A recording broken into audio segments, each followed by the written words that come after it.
Coming up on today's show, The Last of Us Part 3 has been teased. Is an Elden Ring mobile game in development?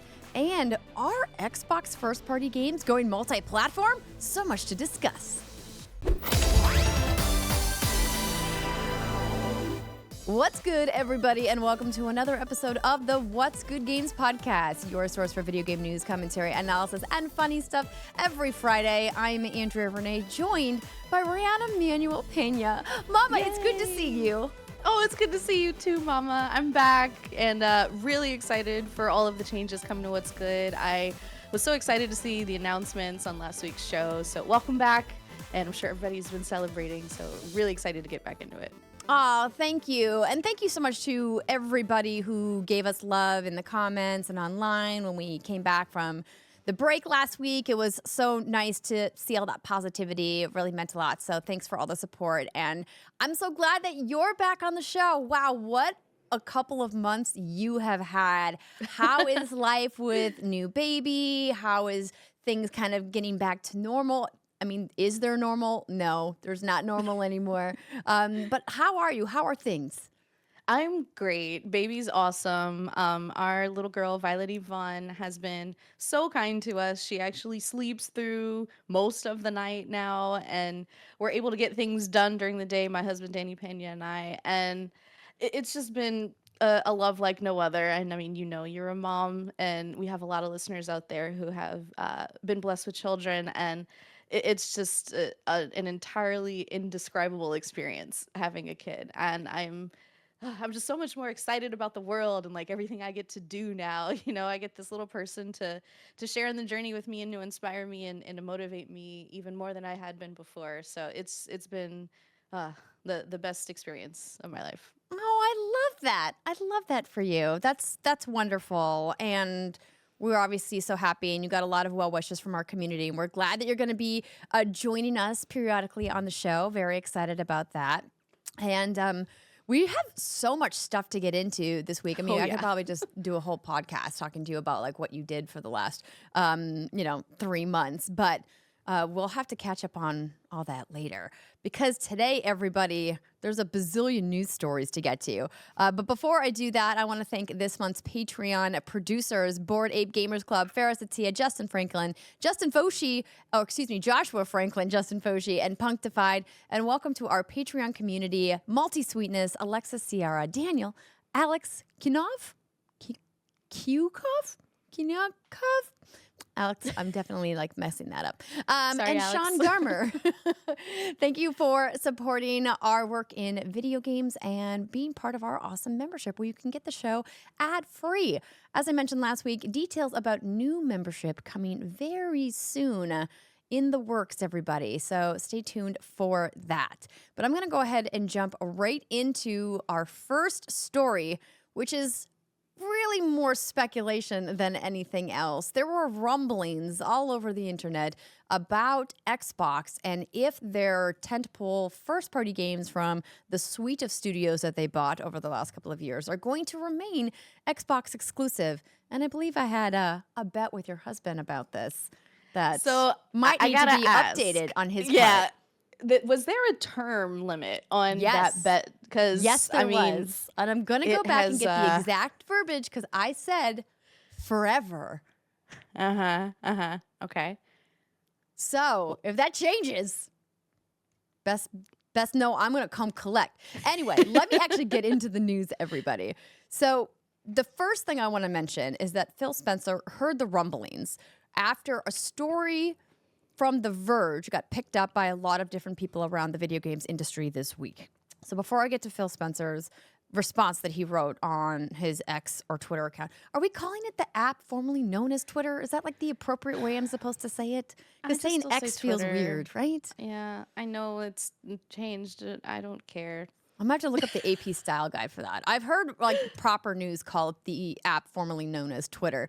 But the story on The Verge is where we're going to begin, everybody. So they wrote an article that's was titled Microsoft Ways Launching Indiana Jones on the PS5. So we got a nice, good deep dive gameplay look at Indiana Jones and the Great Circle, the new game coming from Machine Games and Bethesda in the Xbox Developer Direct that happened last month.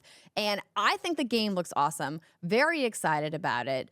Didn't think that game was going to go multi-platform after what Microsoft and Bethesda both said about Starfield last year. But now there's a report that maybe they're changing their mind about it, everybody. So The Verge reports that while Bethesda will launch its Indiana Jones game first as an Xbox console exclusive, it's currently set to have a rather short period of exclusivity, according to their sources. A release on the PS5 is being considered months later, with Bethesda tentatively targeting a December 2024 launch for the Xbox and PC versions. Now, the exact timing and platform availability for Indiana Jones and the Great Circle could change, particularly as Microsoft's new multi-platform approach for Xbox games hasn't been finalized. Microsoft, according to The Verge's sources, has been evaluating bringing certain Xbox exclusives to PS5 and Nintendo Switch in recent months. Sea of Thieves and Hi-Fi Rush have both been reportedly under cross-platform consideration, and they understand that Microsoft has also looked into bringing additional Xbox games to their rival consoles. So this is interesting. I always maintained that I thought it would be smart for Xbox as a game publisher to bring games that are multiplayer in particular to as many platforms as possible to expand those audiences. But then, last year they made a big whoop-to-do about like our games are Xbox exclusive. And I was like, all right, listen, that's your prerogative. I feel like it makes better sense to business-wise publish them. But, if you're trying to sell hardware, that's what you got to do. But now it seems like it's changing. What do you think about this news, Riana? It makes sense, right? Like Xbox is part of Microsoft, and Microsoft is a software company first. They, of course, make hardware, but we just had comments recently from Satya Nadella about pulling out of Windows Phone. They, of course, have their Windows machines. I have a Surface laptop, but what they focus on is selling software, and they are famous for putting that software absolutely everywhere you could possibly use it. It's even on cell phones, right? They play with Google, they play with Apple, they play with Sony, they play with Nintendo when they can. Like, they're pretty agnostic when it comes to how can we give you something that is, digital and get money from you, right? Like, hardware sales are hard. Almost every console is sold at a loss when it's launched. It's not the place where they make the most money. It's just never going to be that for Xbox specifically. Maybe other companies can pull it off, but they haven't. And that's why we're seeing them go into this cloud venture. Like, they have the backing of Azure. They have the ability to make things super, super accessible and portable through their cloud services. So that's where they're leaning. And they've told us this much for a couple years now. So it's interesting and very surprising to me when people react this way, seeing that their games are going to be on other platforms. Like, I wasn't part of the bet, but it just makes sense. It's like how the company does their thing. Like, it's their MO. And it means that we'll get more games, right? Like, ooh, I froze on my video. But it means that we'll get more games. The more money they make, the more they can put back into developers, the more they can publish on additional experiences, and the more we get to play. So for me, I'm not super attached to the actual hardware that I play on. I play on every piece of hardware. So I find that to be beneficial. I understand for people who think if Xbox isn't making exclusives, that it means they will get fewer games, they would feel upset or worried about that. But it's just not the future that I see happening. I mean, ditto to everything you said. I mean, I think it's been clear for a while now that this idea of the console wars is disappearing, and it's very much a generational thing for people who didn't have the ability to play and were things like cross progression and cross platform play just didn't exist. Yeah. So I think that it makes sense. Obviously, they already own multiple titles that are cross platform. I repeatedly point to Minecraft as a title that has been incredibly successful cross platform. And we also now can point to games like Call of Duty. That game is not going console exclusive, or at least they, told the government of the world that don't worry, we'll keep it, multi-platform. Please don't not approve our giant merger that we want. And so I think, for a lot of reasons, it makes sense for them to go multi-platform, but we don't have an official response until Phil Spencer wrote, "We're listening. We hear you. We've been planning a business update event for next week where we look forward to sharing more details with you about our vision for the future of Xbox. Stay tuned." Well. Looks like we're going to have an announcement next week. So hopefully he'll just come out and say, yeah, we want everybody to enjoy our games. And so we look forward to publishing these games on these platforms. I think it always made sense for them to do limited timed exclusivity for their big first party games, but to not keep them console exclusive forever. So Right. And I hope that's what Sony's he's following gonna the say. same playbook right now. I mean, we're seeing, Spider-Man's coming out on PC and maybe eventually you'll see it on other platforms too. Like it's just the way people make money now. It's all digital. I know it sucks and we want to keep our discs forever and be able to plug it in and play it 10 years from now, but that's just not the way technology has moved. Like consumers have consistently shown that they will pay and show preference for convenience. And yeah, we're just not going to have cartridges for our Xboxes into the future. It's unfortunately not in the cards for us. Nope, that is for sure. Well, listen, we could keep going on and on speculating about this, but let's just wait and see what Phil says next week. I want to mention something from the other side, from PlayStation, in our lead stories for the week, because I'm particularly excited about this.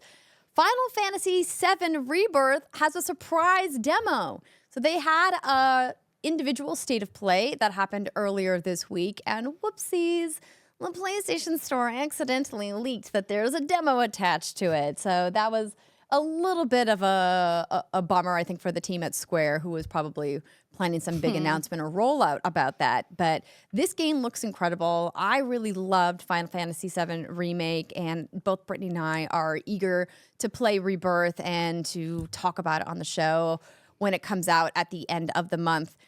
Square Enix announced that it's planning to release an update that will allow you to explore part of the Junon region before the release of the full game on February 29th, is what they wrote on the PlayStation blog post. So allegedly, it's out now. So as of recording the podcast, the demo was not available yet for me to download, but hopefully by the time the podcast publishes at the end of the week, you guys are going to get to play. And if not, at least you know a demo is coming. So if you were on the fence about trying this game out, you can check it out then. But absolutely loved Remake. Very excited about Rebirth. I don't remember how much we talked about Final Fantasy, you and I. I mean, we both played it. It was my first Final Fantasy game, remake that is. So I know we had similar experiences that way. It, being like, "Oh, what is this world? What is this lore? Who are these people?" So I am really excited for Rebirth. This is the first sequel for me. So I'm really excited to play it. And it looks absolutely incredible. And I know, I don't know if we're going to talk about, you already talked about the state of play last week, but what we saw there was absolutely wonderful, and it was just a small snippet, but even compared to other games in a similar genre, it just stands out as the highest bar for quality. And so I don't know why anyone wouldn't play it at this point, honestly.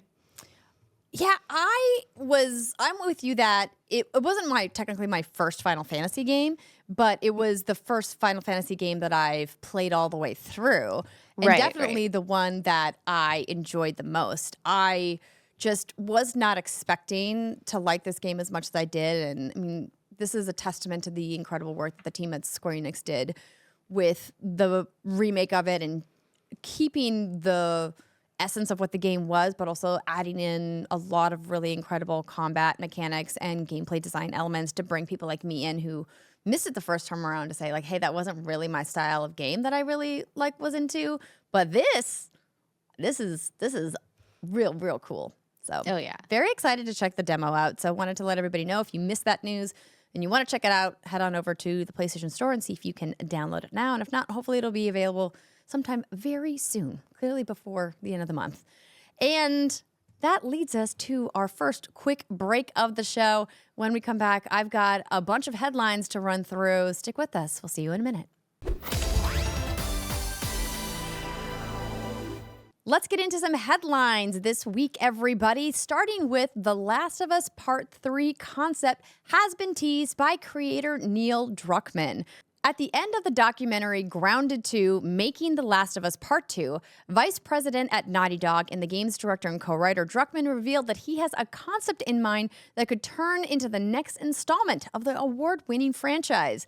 In the documentary, Druckmann said, "I don't have a story, but I do have that concept that to me is exciting as one, as exciting as two is its own thing, yet has this through line for all three. So it does feel like there's probably one more chapter to this story." So that quote is chopped up a little bit. The full quote is available in the Grounded 2 documentary, which I want to point out. But the documentary was released in the wake, of course, of The Last of Us Part 2 Remastered's launch and features an in-depth look at the development process of the game. Druckmann notes in an interview that he has a concept for Tommy's story as well, a key character in Tilu 2 and brother to Joel, the original game's lead character, of course. And while Druckmann said he doesn't know when or how Tommy's story will be told, maybe television series? Just saying. He did thank the team at Naughty Dog for giving him space to explore game concepts that aren't The Last of Us. But with The Last of Us HBO television series winning multiple Emmys and season 2 production underway, returning to the franchise seems like a winning strategy, doesn't it, guys? But until Tilu Part 3 is officially announced, fans can keep an eye on series casting news like Catherine O'Hara joining season 2, which is very exciting, in an unnamed mystery character. HBO is targeting 2025 as its expected release window for that season, which is a bummer that we have to wait that long. But you know what? If it's as good as season 1, we shall wait. What do you think about this? I thought for sure that they were like, we're done. But now he's like, eh? Eh? I mean, he's probably riding high off of the reception, right? Like at this point, they've won awards in so many different shows, so many different award shows, that is. And there's such a high that everybody's riding on. Like the cast seems really happy. It seems like it was a good set experience. So of course, you want to return to a project that you had a lot of fun on. And I think it's great that they're exploring other ways of telling this story. Like, as you said, maybe another television series or something even like out of the blue, like a comic series. Like, who knows? And I think it would be really cool to see more different types of media in the Last of Us world. I had a really tough time playing through the games because it was just so dreadful and very effective in making you feel the way the author clearly wants you to. But I do enjoy the storytelling. It's really compelling, and I loved the television show. So maybe there's other things that we could be surprised by. Who knows? I would love that, to be surprised. But if it's more of Naughty Dog's incredible storytelling, sign me up. I'm in. Yeah, it's good. And this is probably a good time for me to tease that I am part of an upcoming series on PlayStation called The Last of Us Part 2 Game Nights. A little promo was released for that this week. More to say on that coming soon. All right, next up, Elden Ring mobile game reportedly in development, Riana. Yeah, so Tencent has been working to adapt the acclaimed action role-playing console game Elden Ring into mobile versions, as the company searches for a new hit to refresh its aging stock of games. The world's largest gaming company by revenue acquired the licensing right for the game by From Software in 2022 and set up a team of a few dozen people to work on a prototype. The same year, it bought a 16% stake in the Japanese game maker, the people said. But progress has been slow, they added. Tencent did not disclose its plans to develop a mobile version of the game at the time. Elden Ring was co-developed by Game of Thrones author George R.R. Martin and veteran game designer Hidetaka Miyazaki. Yeah, got it. And is an action game where one battles mythical monsters in a fantasy world. If you haven't heard of it, you've been living under a rock. And the game was released in 2022, as we said. So for $60, sold about 20 million copies in its first year. So that clearly made it the world's second best-selling game for the year. I think it's interesting that they're going lower fidelity in mobile. Like, inevitably, it has to be a little bit less powerful. But because, I mean, like, one of the things that people really applauded about the game is how beautiful it was, right? How seamless it ran when it ran. and also, like, just how immersive that world is. And if you're holding it in your hands, it can't possibly give you that same experience. So I wonder how this adaptation is going to actually come off. There's a lot of things at work here. First, I want to make note of a tweet that I made a week ago, maybe 2 weeks ago now, about Tencent and the comments that the chairman of Tencent Holdings, the parent company, made about their stance on the gaming industry. Tencent is the largest gaming company in the world. They have stakes in several publishers and several developers and have been making moves to acquire developers as well. So they are massive and have fingers in a lot of different pots in regards to development. But still, their chairman is disappointed that they're not doing more and they're not as competitive with their competition, which I have to assume is just people like Microsoft, Apple, and Sony. And Nintendo, of course. So I thought that that was mind-boggling that their chairman doesn't think that they're doing enough. So that's part of it. Tencent, being a Chinese company, knows the power of mobile. Mobile is the largest platform in the world. More people are playing on mobile than any other platform, and people play console and mobile and PC and mobile together. And so that means, yes, anything big is going to probably come to mobile because that's another way to make money on it. And Tencent's chairman also said that they are looking for ways to maximize profitability, and mobile is a fantastic way to do that. I think that this is fundamentally against the philosophy of the game development that From Software as a developer did on Elden Ring. And its fans probably think and feel the same way. But when you sell the licensing rights to your thing that you love to somebody to make money so that you can have some investment into your studio so you can do other things, that's just part of the gig. That's called business, everybody. I think nobody needs to worry about this taking away from the game that Elden Ring is and will continue to be in its original release. You can completely skip whatever Elden Ring mobile game comes out and go about your life and remember the good times that you had dying over and over again in the original Elden Ring and have to be none the wiser. But it's clear to me that this was always going to be in the cards when the Tencent deal was announced, because if you want to make real good money on an IP, yeah, bring it to mobile. That's just the way game development is now. Maybe it'll be like a totally different, like it's a card collection game.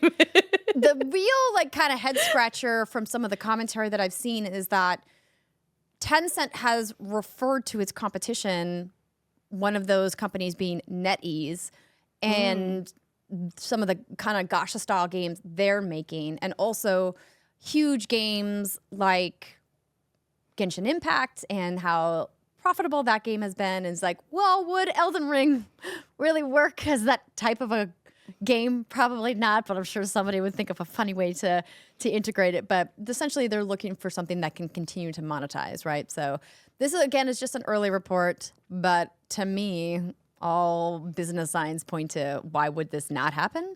But exactly what that game's going to look like, time will tell. So, anywho, moving on with our headlines. Last weekend was the 66th annual Grammy Awards, and while Taylor Swift broke records and Killer Mike got arrested, video games also had their moment in the spotlight. According to the EA Star Wars account on the app formerly known as Twitter, I feel like that's what I'm going to have to say now, the force is strong at the Grammys. Composers Stephen Barton and Gordy Hobb won Best Score Soundtrack for Video Games and Other Interactive Media for their Star Wars Jedi Survivor score, besting out category favorites like Bear McCreary and Austin Wintory. The category was just introduced last year, but video games have been featured in various categories in previous years. Other nominees include composers from Call of Duty, Modern Warfare 2, Hogwarts Legacy, God of War Ragnarok, and Stray Gods, the role-playing musical. Congrats to the team. Congrats. You earned it. Survivor. That game was wonderful. If you missed it, you should play it. It's real fun. I guess take a shot, everybody. We're talking about a game that was made by the Walt Disney Company. Well, not made by Walt Disney. It was made by Respawn and Electronic Arts in partnership with Lucasfilm Games and the Walt Disney Company. There. Are you happy, honey? I did the spiel. Well done. And well done to the Grammys. I got to say, I know John Drake, our named producer, already tweeted about this on the platform formerly known as Twitter, that it was one of the best award shows in a long time. And I got to agree. It was like wall to wall solid entertainment. Like there were moments of triumph, like there were lots of funny asides. Trevor Noah did a fantastic job hosting and managed to make a Taylor Swift joke that didn't offend half the people in the room. apparently it's possible. But it was so entertaining. And I don't know. I'm like just even more in love with Miley Cyrus after her performance because she just had the best energy ever. And the production value is not to be overlooked. Just incredible directing, incredible audio design, incredible set design. It just felt so seamless, and making a show with as many moving parts like the Grammys go that flawless is a feat, especially when it was torrential downpour in Oh Los my Angeles God. because we were in the heart of the atmospheric river event that was happening. It was like the worst part of the rainfall happened Sunday night when the Grammys were live. And we saw at the beginning of the show several celebrities walking in late because they got delayed because of traffic and the rain. And I just thought it was really impressive how well the show went. Really fun, great performances. Overall, 10 out of 10. Would watch again. My gosh, like Tracy Chapman, Miley, like shout out to you too, especially those moments really Joni got me in the Mitchell? feels. I mean, I cried during that Joni Mitchell performance. It was incredible. Oh, and the shade from Jay-Z. Ooh, juicy. Yes, yes. His acceptance speech. Yes. My gosh. It was great. If you missed it, I don't know where you watch it again. I guess It was. it would be wherever the VOD is for it, whichever streaming stuff. platform it is. It's one of those things. Okay, a couple more quick headlines to get to. Yes, this next one I'm excited about because it's good news for me. So, Alan Wake 2 is adding a new feature to make horror slightly less horrifying. Yay! So, in the latest 1.15 update for the survival horror adventure from Remedy Entertainment, the developers added a feature that allows players to turn down the effects of the game's notorious jump scares. Hooray! Jump scares, of course, were popularized in the early 2000s as a way to troll players and feature disturbing images and sounds mixed into the regular gameplay. And in Alan Wake 2, jump scares are in abundance, with most featuring the game's main big bad, Mr. Scratch. The new feature has toggles to adjust visual and audio intensity from normal to low. I'll be getting low. The low setting removes some of the flashing lights and lowers the music volume considerably. And turning down the jump scares won't make Alan Wake 2 not a horror game, but it just might be enough for some players to give the game a try now, like me. And other notable updates include a chapter selection menu, which means you can play one of the greatest video game levels of all time over and over again. Yes, we sing. I'm looking at you. I editorialized that just a little bit there. Oh yeah, But God, Benny and I it's talked so about that on the good. show last week too, about how that chapter is just so phenomenal. Iconic. It'll be on every list of like iconic game levels for the rest of time. Yeah, just magnificent. So when I saw this, I just wanted to add it in case there are people like Riana that heard a lot of us in the industry talk about how much we loved Alan Wake 2, but we're like, no thanks, jump scares suck. Don't like those. Now you can turn them down. And I haven't personally tested the update, but from the people that I've read that have, they say that it's a clear, noticeable difference. It does make them a little bit more jarring from an animation standpoint, but I guess there has to be a trade-off when you're, turning down some of the visual effects that were originally created to be seamless for the game. Yeah. No, I'll take it. I'll take jarring over terror. Yeah, I think most people would actually. Yeah. That's definitely how that works. And another game update from a phenomenal game from last year that I loved. Insomnia Games announced on the app formerly known as Twitter that they are putting out a title update for Marvel's Spider-Man 2 on PS5 next month, and it is adding highly requested features like new game plus, new suits, and more. Watch their social media for a complete list of features closer to release. So if folks have been waiting to get into Spider-Man, or maybe you want to go back and finish off some of the side quests and stuff, looks like they're going to be pushing a cool update. So maybe keep your eyes peeled for that. Absolutely loved that game. Thought that game was a masterpiece, work of art. Well, wild to me that they didn't launch with New Game Plus, or at least like shortly after release it, because like you just want to spend more time in that world, you know? I'm guessing their focus for launch was make sure the main game's polished. Well, yeah, and then we'll get it, because we talked when that game first came out about the incredible technical feat that game is on PlayStation 5 and what they're doing with their open world, and particularly things like their fast travel system, scene loading, the seamless character switching. A lot of that means New Game Plus and building in all the player data that comes with a mode like New Game Plus is probably a little bit more difficult to achieve, if I had to guess. Yeah. I'm glad they did it now. Yeah. Video games are hard, but wonderful. We appreciate people who make them. Thank you. All right, everybody, that's it for this week's headlines.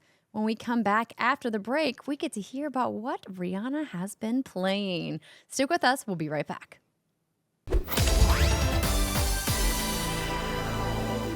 All right, everybody, let's get into what we've been playing. Riana, I am not surprised at all to hear that you are back in the war zone. Yeah, the Call of Duty bug got me again. It's just so easy to drop in and drop out, right? Like I have a newborn at home, so there's very few games that I can actually pull off playing. And luckily, when she is napping or otherwise occupied, my husband and I can jump into Call of Duty pretty easily and get a few matches in and feel like we had a good time. And then like, oh, she's crying again. Okay, like drop the controller. And our friends who play with us are just so gracious and letting me just quit mid-match when I need to. Listen, you gotta go AFK when you gotta go AFK. It's the way that having kids is. Yeah, it's so sweet that they're so understanding. But yeah, Call of Duty's fun, and I've been having a great time with Season 1 Warzone. So, Season 1 was called Reloaded. And as of this recording, season 2 is dropping right now. So I haven't gotten a chance to check that out. But if we can judge on the strength of season 1, I have a ton of anticipation for what's coming out today. So in season 1 Reloaded, I spent a lot of time with like the 6v6 Rio multiplayer map. Like it's a new map. It takes you through this mall and it's really sweet because it has lots of levels and different look vantage points and lots of corner camping, which I'm a big fan of. But more importantly, what we spent a lot of time playing was this new game mode that is centered around The Boys, which is the Amazon show. Is that right? Yeah. Mm-hmm. So I haven't seen much of The Boys. I've only seen a few episodes. It was a little too graphic for me personally. But I do know what it's about, right? All these superpowered people in real life, and sometimes they're super corrupt and the government's controlling things and, you know, yada yada. But the point is people with superpowers, and people with superpowers mixed with Call of Duty is just like a match made in heaven, right? So the Boys limited time mode in season 1 was called Soup Siege, and it's basically this modified version of Kill Confirmed. So if you're playing in a normal multiplayer match of Kill Confirmed, you know, when you eliminate another player, they drop a tag. And if your friends or your teammates drop, then they have a tag. You can collect your teammate's tag to prevent the other team from getting it. And when you drop the other team's player, you collect their tag in order to get some additional points. Well, instead of collecting tags of dropped players, you're now collecting like little vials of the super serum from the show. And each time you do, you get a different superpower. So it could be, you know, additional speed or additional health. And it creates this really fun imbalance as you're playing through.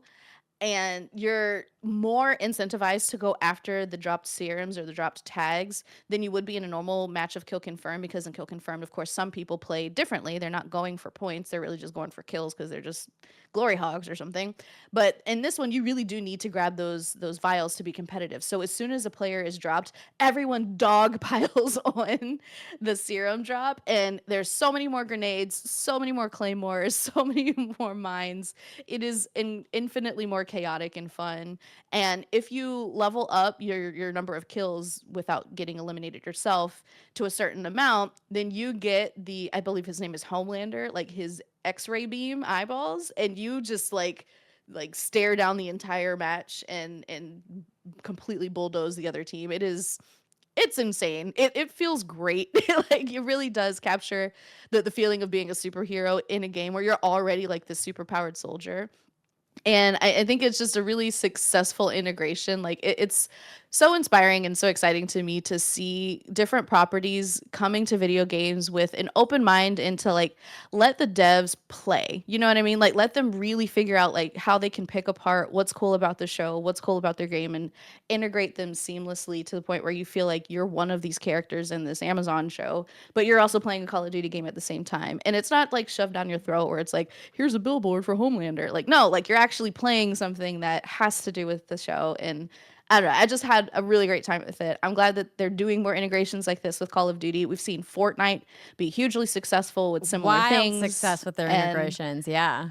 yeah, I just love this direction for multiplayer games because if you're gonna shove a game as a service down my throat, right? Like you're gonna keep asking me for money for years and years for the same game. Give me something fresh, and this is sufficiently fresh for me. So I had a really great time. I think it's cool how they changed the gameplay up just enough to make it really exciting and different. I Yeah. do remember vividly when Mayhem first was available in Destiny 2, and I Hmm. was very like against it because I was like, it's not fun to play in Crucible when it's just supers all the time, and I don't like it, and it disrupts the balance and blah blah blah. And then I like gave into it, and I was like, actually, just play the mode and just have fun with it. And once I got over my initial like resistance to it, it's now become one of my favorite game modes. And while Mayhem is obviously very different than doing something with a licensed IP like The Boys in Warzone, I think it kind of is in the same kind of spiritual successor of like, what if we just like, kind of took the guardrails off and let you just kind of have fun throwing kind of wacky superpowers around. And I think that this is a perfect integration, especially considering how violent The Boys is, as you mentioned. So I look forward to seeing what is next for integrations for Warzone. Yeah, I know they, like I said before, they had season 2 coming up right now, and it looks like they have. I'm looking at this calendar graphic here. I'll send it to you real quick, Andy, in case you want to pop it up. It is packed. Like there's honestly a little too much to even read it on on a screen the size that I'm looking at. But they've got the Walking Dead characters in here. I see Michonne's popping up. Rick Grimes is coming. Like they're gonna do some interesting stuff with zombies, and it's just so refreshing to see Call of Duty like really back and the devs putting in more time, more effort, more energy, and as you said, like with these licensed properties, like actually making a difference in the way that you play the game and not just something that's on the peripheral or like a skin slap and then they call it a day. Like it's fun to see them tweaking the elements of gameplay and making it feel fresh and new. And maybe some Call of Duty traditionalists are upset by it at first, but then eventually you like you said, play it and end up enjoying it because it gives you something different to do in a property you already love. Yeah, I'm trying to get this graphic on screen, but there's so much stuff. It's like hard to get Right? the whole graphic on screen. It's Um, honestly a little too hard to digest. If I'm reading the list here, it says they've got every week a new featured zombie type in Horde Hunt. They have the Lunar New Year starting off with the field rep event and Year of the Dragon. They're saying that there's some kind of cryptid boot camp for again more of like that monster fighting, and then the Walking Dead stuff drops. They have Vortex Decay's Realm, which is something about the Decay's blighted touch, and then take control of the Throne of Fate with ooh, Dune. So exciting. they got like all the big properties coming here. It's like if you have a new movie or TV show coming out, like expect to be in Call of Duty because it's just they're on fire right now. They're really trying to come for Epic's lunch with this one.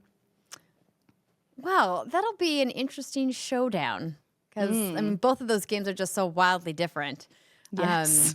But well, I'm glad that you're having fun. I know that you guys have pinged me a couple of times to play, and unfortunately, toddler schedule and newborn schedule, not the same schedule as every parent who's had both of them at the same time knows. But I do want to play. I want to get back in. I miss our time playing zombies together, and I know my window to do so is limited. Is limited. So we're gonna do it soon. I promise. I promise. We'll get it in however we can. Yeah, exactly. What else have you been playing? I've gone back to Fortnite, so I did mention it a couple of times, and no new news to report there. It's still great, still the same game. Did you check out the Still new waiting Lego for a stuff? season update. Well, I guess it's not really new anymore, but Yeah, I did. Over the break, I absolutely jumped into Lego, and it's less packed with stuff to do than a Minecraft comparison that a lot of folks have made. So I played with it for a couple days and put it down. I tried the music mode, which we got some Harmonix alumni who put their DNA into that, and it was really successful. But playing a game of music by myself without anybody to cheer me on and see how awesome I am didn't aw. feel the same as Rock Band. So I played that for a little bit, and the racing game is surprisingly addictive. I spent a while in that version, in that sub game. But yeah, also back into traditional Fortnite. I played around with the Squid Games mod that somebody put into it. I think they Okay. called it Octo Game. So it's like a few rounds of, different like traversal challenges or like red light, green light, of course. And they made it look pretty similar to Squid Game set, which is phenomenal in my opinion, because it's just very striking visuals and really fun to play through with your fake little, panda bear or whoever you're dressed up as. I'm personally a Donatello right now in Fortnite, but Oh, nice. yeah, it's been fun. It's fun to go back to it. It's like that comfort game that you can always go back to, and I like that it exists probably forever at this point in one form or another. I mean, So they're trying to be the metaverse, right? I mean, I feel like they already are a metaverse, so I don't know why it wouldn't continue. I yeah. definitely miss playing. I'm very worried that if I try to jump back in to Fortnite, all I'm going to do is want to spend a lot of money buying Oh yeah. emotes and skins, and then I will do like not that much playing, but I'll do a lot of Mhm. purchasing. Hey, you're the perfect customer. Right? Exactly. They're like, we don't need to support you in our server infrastructure. We just want your money, your Fortnite bucks. Okay. Oh my gosh. But that game is definitely fun and some top tier game development happening there. I do appreciate that they continue to add new things and continue to look at ways to innovate and to add fun gameplay experiences for their existing player base so it doesn't get stale. So Yeah. So I yeah. played some Prince of Persia over the break. It's fantastic, as I said before in our preview coverage last year. If you haven't gotten a chance to check it out, you absolutely should, especially if you like the Metroidvanias. And it's an easy one. Like it's turn the difficulty down, just vibe. Like it doesn't have to be that intense for you. And there's the Tales of Kenzera demo that I want to get into. I've downloaded it. But I haven't gotten a chance to boot it up yet. So next time Violet takes a nap, that's the first thing I'm getting to on Yeah, my Steam let's Deck. talk a little bit about what that game is. So people are like, Tales of what now? Yeah, so Tales of Kenzera Zhao, we got an amazing moment from the creator at the Game Awards introducing the story and how close it is to his heart and his lived experience. And I believe he's also friends with Ben Starr because I saw them too, like talking about it on the platform formerly I known as feel like Twitter. Ben And Starr is just like secret friends with everybody. I just remember seeing some really charming like interview clips and stuff of the two of them talking about this new project. But it looks absolutely gorgeous. It's in the vein of Metroidvania, so very much in the same wheelhouse as Prince of Persia, which I just talked about. And definitely known for that Metroidvania feel, but also these striking visuals and an incredible story. And this is always going to get me, right? Like if it's a side scroller that looks pretty and I'm traversing and it's got some feels in it, I'm on board. Sign me up. It's an easy sell for me. So I'm excited to dig into it. I know the demo came out, I want to say last week, so I'm a little bit behind, but I'll catch up to it and I'll talk about it next week. I promise. Yeah, this game, I remember when they kind of did the big reveal at the Game Awards last year. And, the creator came on stage and talked about making this game for his dad and kind of his story. And I thought it was a really touching moment. And as soon as I saw this, I think like Brittany and I like must have texted you or we got into our group chat and we're Yeah. like, oh my God, this is such a re-game. So many people messaged me and said like, "Oh my gosh, Ree, this game is exactly for you." You're like, I needed it yesterday. When can I play it? Mhm. Just give it to me now. So the official release date for that game, though, is April 23rd, 2024. So what Rihanna is referring to is, I believe, a demo that's part of the Steam Next Fest, which is currently happening. Mhm. So lots And it's on of Steam games. Deck, so if you got the portable life going. There you go. Put that portable life. I did dust off my Steam Deck just to play more Dreamlight Valley, which I Dreamlight talked Valley, about last yeah. week. Yeah, of But, course. listen, it's a We great. got to get an updated tour of your valley. Yeah, well, it's not ready yet. I need Okay. to. There's a couple things that I want to fix. Want to like refresh, and I definitely haven't spent enough time in the new Eternity Isles part of the game for me to do a tour there. I have most of that not unlocked yet, so Okay. lots to do before a valley tour is in the cards. So. But maybe I'll stream, some just random decorating or crafting or questing at some point. But Please do. official I will tour, absolutely tune in. TBD. TBD. Well, it seems like you have found, a good chunk of time to play while, also managing a tiny human at home. So congratulations. You're living the dream. Thank you. Yeah, she's alive. She's thriving. We're all doing great. I mean, I'm living for all of the photos that you guys post on social. She's just, like as I said last week, too cute. Oh, the little cheeks. And I look Thank forward to you. us having many more discussions about, being moms and being gamers. So it makes that MILF merch just pop a little bit more. Oh yeah. Oh, I should have worn my hot gamer MILF shirt now that I'm officially a gamer MILF. That's okay. I There's will. time. There's lots of time. You can wear it literally any time in the future now. I will. I wear it a lot. It works out. All right, everybody, that is going to do it for our show for this week. Thanks so much for hanging out with us. And keep your eyes peeled for more new episodes of What's Good Games coming to your ear holes and your eye holes soon, I guess. All right, couple everybody. holes. See you next week. Bye.